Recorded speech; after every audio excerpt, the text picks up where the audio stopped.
Another mega IPO for the South Korean stock market is just around the corner. The fintech company Kakao Pay. The two-day pre-orders for retail investors ended and the competition was fierce. Here's Eum Ji-young with a breakdown of the figures.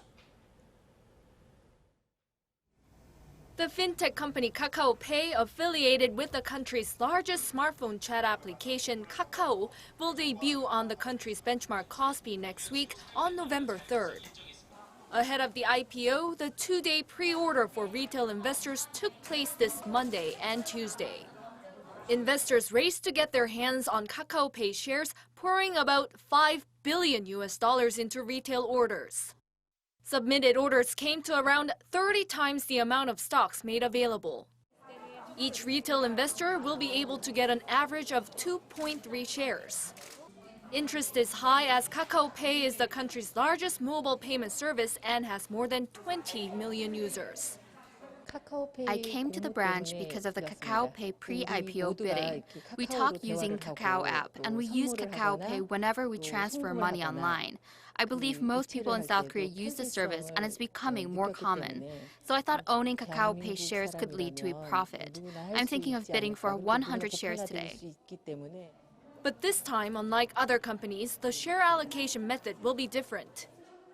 Kakao Pay will be the first company in South Korea to distribute its stocks ahead of the IPO with an equal chance for all retail subscribers who deposit the minimum amount. This time, 100% of shares allotted for retail investors are distributed with an equal chance. So I believe that it is unlikely that I get more shares even if I put more money in. So I just deposited the money for 20 shares, which is the minimum amount.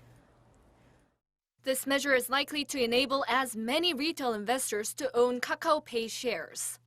The company also took orders from institutional investors last week, and it was oversubscribed by a factor of more than 1,700. With the fierce competition, many are expecting the share price to jump shortly after trading begins. But some experts say, "따상," a local market slang term describing the share opening at more than twice the IPO price and hitting the daily upper limit of 30% above the opening price, is not likely for Kakao Pay. Currently, the financial market is going through a slow period. The price of KakaoBank shares fell to double on the first day of trading. Kakao Pay is likely to go through similar phases in the early days of trading. He added even with the IPO, it is important for the investors to pay attention to the fundamentals and the potential long-term growth of the firm rather than selling it in the early days of trading. Eum Ji-young, Arirang News.